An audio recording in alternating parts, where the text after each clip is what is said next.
Bonjour et bienvenue dans Entreprises et Innovation. Aujourd'hui, nous allons parler du secteur de l'électronique. À l'heure où les entreprises doivent être de plus en plus performantes et à la pointe de la technologie, la société Cadlog propose des solutions innovantes adaptées à leurs clients pour la conception ou la production des logiciels entièrement dédiés, des services, des conseils et même des formations pour accompagner les entreprises. Et pour en parler aujourd'hui, nous recevons Alexis Morlière, directeur général de Cadlog France, et Philippe Rouquayrol, Channel Sales Manager chez Siemens Digital Industries Software. Bonjour à tous les deux. Bonjour. Bonjour. Merci d'être avec nous. Alors Alexis, je vais d'abord me tourner vers vous. J'ai brièvement présenté la société Cadlog en introduction, mais dites-nous un peu plus sur les activités du groupe. Alors Cadlog a été créé en 1985 avec l'ambition d'accompagner l'industrie électronique dans son développement, marché relativement naissant à cette époque, avec des solutions technologiques innovantes.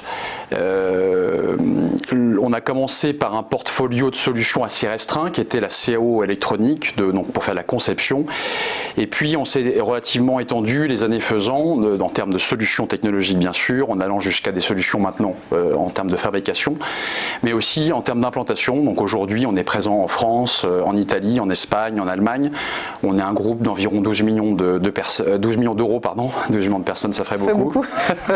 12 millions d'euros, environ 40 personnes, et on se positionne comme le partenaire technologique de l'industrie électronique, et avec notre partenaire Siemens, avec Philippe, on accompagne nos clients pour proposer des solutions pour optimiser leur performance industrielle depuis les phases de conception jusqu'à la production. Alors qui sont vos principaux clients? À quelles contraintes vous répondez aujourd'hui? Alors nos clients aujourd'hui sont principalement issus d'industries très exigeantes dans le domaine de l'aéronautique, le nucléaire, le médical, l'industrie en général, l'électronique absolument partout. Et donc ils ont des contraintes de traçabilité, de sûreté extrêmement fortes. Et donc on retrouve dans nos clients trois grands types. Donc les OEM qui sont les dépositaires du produit fini. On va retrouver les bureaux d'études en conception qui sont en sous-traitance des OEM pour apporter une expertise en matière de conception. On a enfin les EMS, Electronic Manufacturing Services, qui sont des entreprises spécialisées en matière de fabrication. Alors on les aide à relever quatre grands défis. Le premier étant pour adresser la pression qu'ils ont sur les coûts. Aujourd'hui dans l'électronique, l'impact majeur sur les coûts, c'est les composants. Dès qu'on va optimiser cette partie-là, l'impact est très significatif pour eux. Ensuite, on va les aider sur la réduction des temps de mise sur le marché. Donc on va les aider à réduire les temps de développement, les temps d'industrialisation, les temps de fabrication. Ensuite, on va les aider à être en conformité avec les attentes en termes de qualité et les conformités réglementaires, en apportant un niveau de traçabilité complet à tous les niveaux. Et enfin, un dernier défi qui est un peu plus complexe, mais qui est un grand enjeu pour l'industrie, donc les Electronic Manufacturing Services, c'est-à-dire le défi de la flexibilité. Cette flexibilité, aujourd'hui, ils ont de plus en plus de demandes de cartes très différentes, issues d'industries extrêmement variées. Et cette diversité est très complexe à gérer d'un point de vue de production, passant avec des volumes de commandes qui augmentent, mais avec un volume d'unités par commande qui diminue. Et cette flexibilité est assez complexe à gérer pour eux. Alors avant qu'on parle de votre partenariat avec Siemens, quels sont aujourd'hui selon vous les grands défis du numérique et ceux à venir qui finalement correspondent aux enjeux de Cadlog? Alors on vient de parler de défis auxquels sont confrontés l'industrie électronique, mais c'est avant tout aussi une véritable opportunité. Ces défis, ils doivent être relevés pour que cette opportunité s'avère réelle pour l'ensemble de l'industrie. Pour que cette opportunité existe, ça passera nécessairement par la digitalisation et l'automatisation, qui est une absolue nécessité. Mais se digitaliser, ça implique de repenser son cycle de développement, ça implique de créer ce qu'on appelle un jumeau numérique, donc la représentation fidèle numérique de ce qu'on envisage de produire en vrai, donc d'un point de vue du produit, mécanique, électronique, logiciel, mais aussi de son processus de conception jusqu'à la fabrication, et enfin de l'ensemble de l'outil productif qui va permettre de réellement créer ce produit. Pour créer quoi? Une chaîne numérique complète qui permette de fluidifier l'information, l'échange et la collaboration pour optimiser sa performance globale. Enfin, un autre défi de l'industrie pour atteindre le numérique, c'est pas simplement d'un point de vue technologique, mais c'est aussi d'un aspect humain. Aujourd'hui, on a un grand déficit d'accès aux compétences. La pyramide des âges de l'industrie est vieillissante. et l'appétence des jeunes pour entrer dans cette industrie n'est pas aussi forte que ce qu'on aimerait. Et même à notre niveau, Cadlog, on y est confronté. On cherche à recruter 2 avant-vente et après-vente technique, niveau technicien, et on a du mal à trouver les compétences qu'il nous faut. Je pense que Philippe peut ajouter quelque chose sur un peu la vision de Siemens aussi sur les enjeux du numérique. D'ailleurs, oui, d'où part cette collaboration? En quoi elle consiste? Racontez-nous un petit peu. Cadlog et Siemens, c'est une relation de plus de 15 ans. Donc aujourd'hui, pour résumer un petit peu le modèle de distribution de nos solutions logicielles, puisque à titre d'introduction, donc Siemens Digital Industry Software est le leader mondial dans le domaine de l'édition de logiciels pour la thématique de la digitalisation, donc qui offre des logiciels et des services autour de cette thématique-là. Et donc, on est doté d'un écosystème de partenaires qui viennent, on va dire, renforcer un certain nombre de compétences et de présence locale qui nous permettent d'avoir une meilleure empreinte sur le marché et de proposer à nos clients, j'allais dire, des solutions clés en main qui sont à la fois composées de nos logiciels, bien entendu, mais également de tout un ensemble de services. Et depuis, j'allais dire, la genèse, nous, notre volonté, c'est de se doter de partenaires qui ont vraiment cette notion de spécialisation, d'expertise.